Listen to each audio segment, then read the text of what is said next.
Now remember, there's 4 principal ways that heat can be transferred from one place to another. There's conduction. And look at this picture of glass-blowing artist Nancy Callan.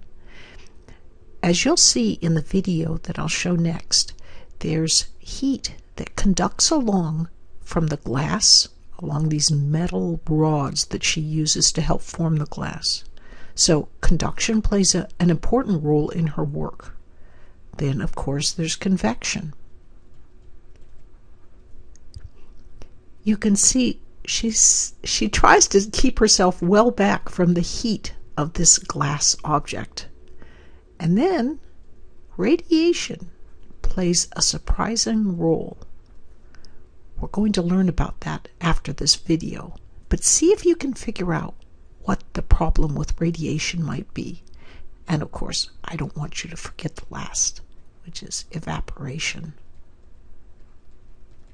I imagine that Nancy sweats a lot when she's around these very hot objects. But now let's see Nancy describe her own work.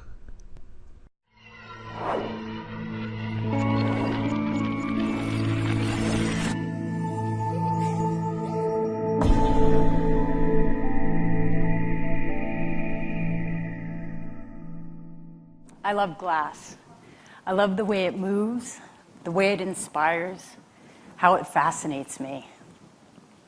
I love how everyone who watches glass blowing is instantly mesmerized. I love the beauty and the dance the glass blowers do while creating each piece. I love the fire, the heat, the passion. I love the history, the masters. I love how difficult it is to conquer the techniques.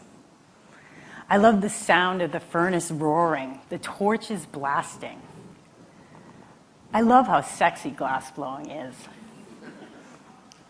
I love orchestrating my team to create my vision. I love being a glass blower. The first time I saw glass blowing was at Massachusetts College of Art. I was walking around the campus one night and opened the door to one of the studios. What I saw changed my life. All the lights were out, the furnace was glowing. The silhouette of a tall, slender woman rolling a big blob of molten material on a metal table took my breath away. She was blowing glass. I had never seen it before, but knew instantly that I had to try it. So I signed up for my first glass blowing class. I remember the first time I stuck my stick in the furnace, my arm was on fire. I loved it. Glass blowing is one of the hardest things I've ever done, except for maybe this TED Talk. But I knew I could be good at it. I had to be good at it. I wanted to be one of the best, if not the best glass blower in the world. So I set my sights high, and I applied for a class with Lino Tagliapietra. He's considered the greatest glass blower in the world. I tried 3 times to get into his class. On the 3rd time, I finally got in. I remember the first time I saw Lino blow glass. I knew immediately that I wanted to learn from him. He was glass, passionate and fluid, like a magician. You could see his love and respect for the material in just one moment. One day during the class, I got up all my nerve. I was really intimidated by him. And I said, Lino, I want to be a great glass blower. Where should I go? What should I do? He looked at me and said, okay, and then he walked away. I was defeated. But then he came back an hour later, and he said, Nancy, you should move to Seattle and work at a factory that I go to make my work 2 or 3 times a year. I'll get you a job. I was stunned, and I actually didn't believe him. And then the next day he came back and he said, you have the job. All you have to do is move to Seattle. So I packed up all my belongings in my parents' Cadillac Eldorado and drove cross country, leaving my friends and family to start my new life as a glass blower.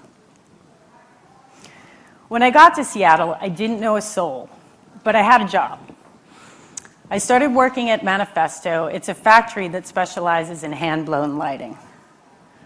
I thought I was a pretty big deal, as I had been hand-selected by Lino. But I soon found out that my skill level was beginner, and I was surrounded by amazing glass blowers. So I started at the bottom, cleaning the bathrooms and doing the worst jobs. But it's where I needed to be. There's no shortcuts in glass blowing. You have to pay your dues and work really hard. So although I started at the bottom, I soon made my way up to be one of the top gaffers in the shop. This is one of the lighting products we made. It's called Ben. I made about 1 million of these. So after working on my skills in production, I started creating my own sculptures. And I also started working for other artists in Seattle. It's amazing being a female glass artist today. Women have been only blowing glass for the past 40 years. So I'm grateful to the first generation of female glass blowers like Flora Mace, Joey Kirkpatrick, Sonia Bloomdahl, and Ginny Ruffner, who worked so hard to break down the barriers and prove that women could be good and accomplished. Throughout history, men have dominated glass blowing, so breaking down those barriers took a lot of work. I know how intimidating it can be to be the only woman in the shop. In 2008, I was the first and only woman to work in the factory in Brazil. And I remember the first day walking in and seeing all the Brazilian men staring at me, wondering what I was going to do. But by the end of the week, they all respected me and my skill. We became colleagues. I take my visibility as a glassblower quite seriously. I want to inspire women and men to see that you don't have to be a big guy to work in glass. I also feel this tremendous amount of responsibility that I've been given this amazing gift to work with Lino and have the Venetian techniques passed down to me. I'm a link to the history of Venetian glass. Venetian glass has a rich history. In 1291, the city of Venice put the glassblowers on the island of Murano. This move, they put them there because of fear of fire, but this move also created a closed society where the glassblowers were isolated and the secrets and traditions would stay well hidden. Murano glassmakers held a monopoly on quality glass for centuries. Their recipes for color and unique glass formulas were highly sought after. For thousands of years, the Venetians led the world in technical skill and design. To hold on to their monopoly, fear was instilled in the glassmakers not to share the secrets or there'd be serious consequences to be paid. So although Venice achieved great success, the price was a closed society where the closed society was out of step with modern times. In contrast, the Americans did not have a long history of glass blowing. By the late 60s, when artists became interested in working in hot glass, there was no body of knowledge to draw from. There was no old guy down the street with these amazing skills that you could apprentice yourselves with. So these young artists taught themselves how to blow glass through sheer moxie and a hippie spirit of experimentation. They were literally melting beer bottles and trash cans. It was that crude. Soon, high-spirited artists like Dick Marquis, Benjamin Moore, and Dale Chihuly realized the limits of their knowledge and went to Venice. They apprenticed themselves in Murano factories to learn how the techniques in this 1,000-year tradition worked. Here you can see some of the different points of view. One of the great things that came out of these trips to Venice was Dale Chihuly founding the Pilchuck Glass School. Pilchuck became a mecca for international artists to come and share their knowledge. Lino was one of the first and most influential Venetian maestros to come and share and teach at Pilchuck. It took an incredible amount of courage for him to come here, as his English was minimal, and the Venetians highly discouraged him from coming and sharing the long-held secrets. I've been extremely fortunate to be part of Lino's team for the past 16 years. Working for him has been a huge influence on my life, my work, and the scope of my ambitions. One of my favorite techniques to use is called cane working. Cane is the application of color and intricate patterns into the glass. I like to innovate and to bring it to a contemporary level by putting it on unique forms, like this top inspired by a childhood toy. Working in series allows me to perfect and refine my forms. It also gives me the ability to use the surface like a canvas for my design ideas. This is called Vesuvius top. When I create a sculpture, there are so many variables that I have to take into account. Everything has to come together in order for the piece to look effortless. A sense of lightness and movement are important to me. There's a lot of preparation that goes into a piece like this. I spent hours working on the pattern, selecting the cane, and then I go into the hot shop to make the piece, and there's no guarantee that it's all going to come together or even survive. I know. There's much heartache in glass blowing. I'm constantly humbled. But when it comes together, it's magical. I'm often asked where I get my ideas for my art. My inspirations come from many places. I love fashion. I love the relationship between glass and textiles. On the left is a Missoni suit and a top inspired by the pattern. These two pieces are influenced by tartan plaids. The piece on the right is called McLeod tartan, and it's about this big. A lot of my inspiration comes from pop culture. I loved cartoons and comic books. It was a big part of my childhood. And I loved the idea of being a superhero. The piece on the right is called Batman, and on the left is Robin. Each one is based on a color combination from the superhero's costume. Sometimes my inspiration comes from nature. Sometimes it comes from dinner. This piece is called Flight of the Lobster. Teaching is a big part of what I do. I get to share my knowledge and pass on the Venetian techniques. And I also get to work with amazing artists. Here I am working with my friend, Catherine Gray. For class demos, we'd like to collaborate. On this day, I loved her shorts, and she wanted to make mushrooms. So we came up with this giant plaid mushroom.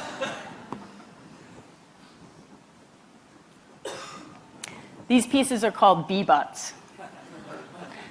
I just finished an installation at the Bellevue Art Museum. It's 19 feet long by 12 feet high, and it incorporates 21 bee butts. I call this my 21 butt salute. This is my latest series called Orbs. I'm really pushing the complexity of the cane patterns. I came up with a new technique where I fold the pattern to create an infinite effect. For me, it symbolizes the infinite possibilities that I see in glass. I love blowing glass. Glass is an amazing medium. I'm still in awe of it, what I can do with it, and what it can do. I'm so happy to share my passion for glass with you. Thank you.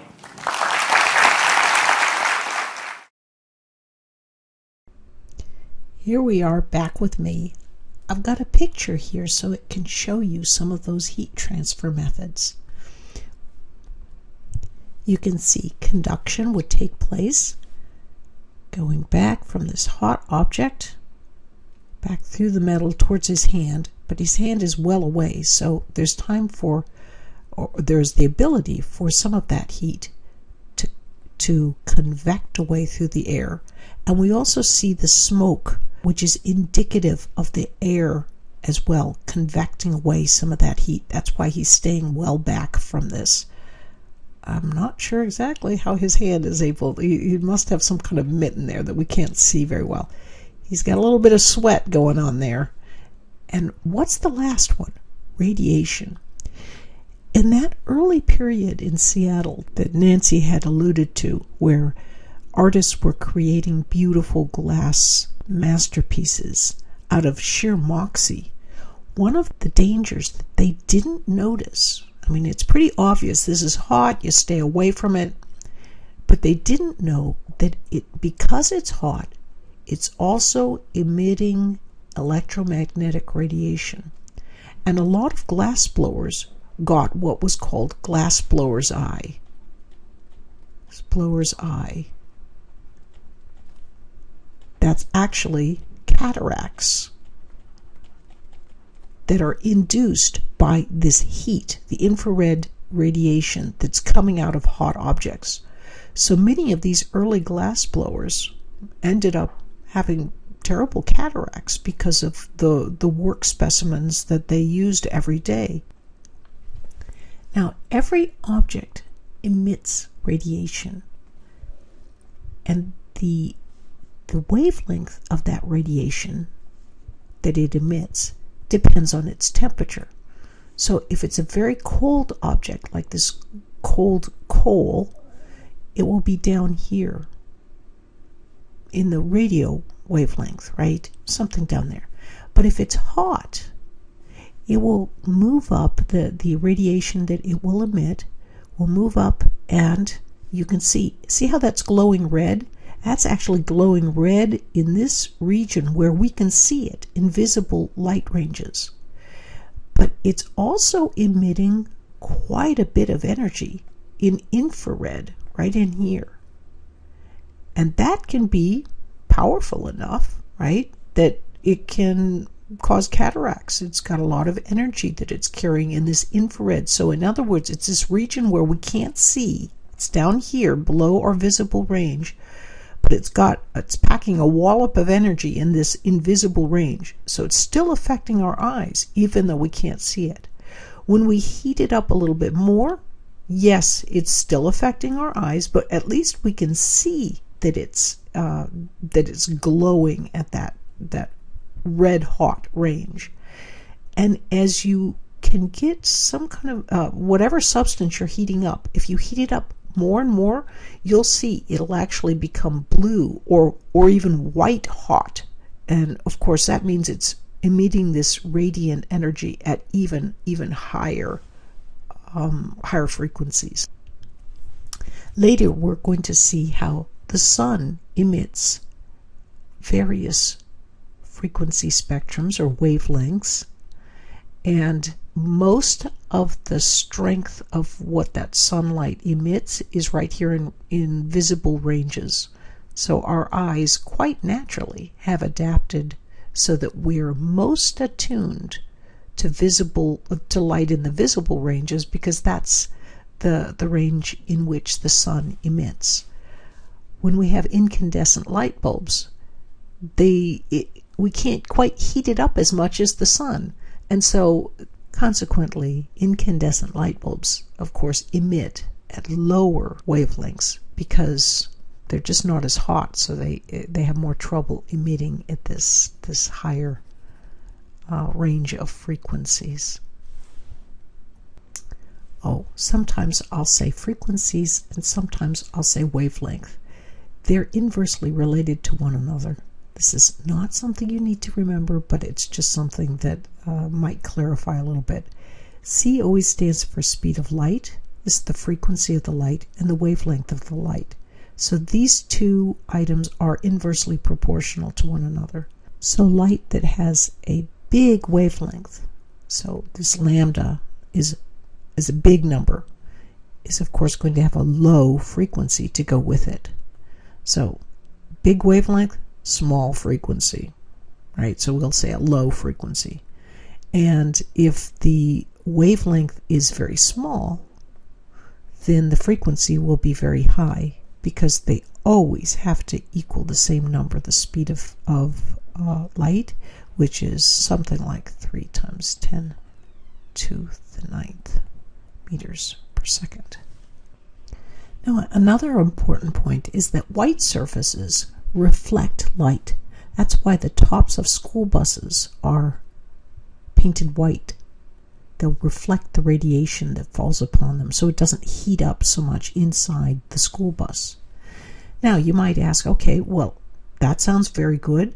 So if we paint things white, or we like to have white objects to reflect light, then why would, for example, the skin of people who have evolved in areas of the world where there's lots more sunlight be darker?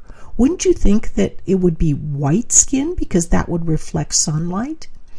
Well, the secret behind that is, and here's a picture of one of my, actually, he is my favorite speaker of all time, most inspiring guy I've ever met. His name is Ben Carson, and he's a surgeon in the most difficult surgeries to do. So why is Dr. Carson's skin darker if his ancestors evolved in areas where there's much more radiant sunlight? As it turns out, darker skin has melanocytes. See this little dark substance right here? That's the melanocyte. What happens is when sunlight falls on skin that's got more melanin in it, these little melanocytes, skin looks darker. The radiation falls on this part right here, and what happens is that radiation, which is really quite dangerous, is absorbed by the melanocytes and then safely re-emitted to the rest of the skin. So it's sort of like this is this natural protective substance that absorbs the radiation and then re-emits it at lower energy levels, so the skin remains safe. Now, one thing to be aware of, they have very recently learned that vitamin D is extraordinarily important for humans to prevent cancer and for many other healthy purposes. Why ultimately is there that difference between people in northern latitudes who've evolved there have white skin, whereas those who've evolved in equatorial areas have darker skin? Why would lighter skin even bother to evolve? Why doesn't everybody just continue to have darker skin? It turns out that our bodies must have vitamin D, and we use sunlight to make that vitamin D. If we've evolved in latitudes where there isn't so much sunlight, we lose some of these melanocytes, because then that allows us to absorb more sunlight and make this critical vitamin D. So the upshot is, the darker your skin and the further north you live, the more important it is that you take vitamin D. Actually, you should take vitamin D in any case. They're finding it so critically important. But all of this grows out of that idea that radiation, light, comes in many forms and has many different effects. Now, the last little item I want to cover in just a bit more detail relates to specific heats. Now, let's just focus on one thing so that we can understand what the effect is. If we have, let's see, air, if we want to warm up 1 kilogram of air, and we want to warm it up 1 degree Kelvin or Celsius, it's the same, we have to add roughly 1,000 joules. Now, your book gives a nice example. Let's say that you have your living room, your typical living room. Well, as he notes, a typical living room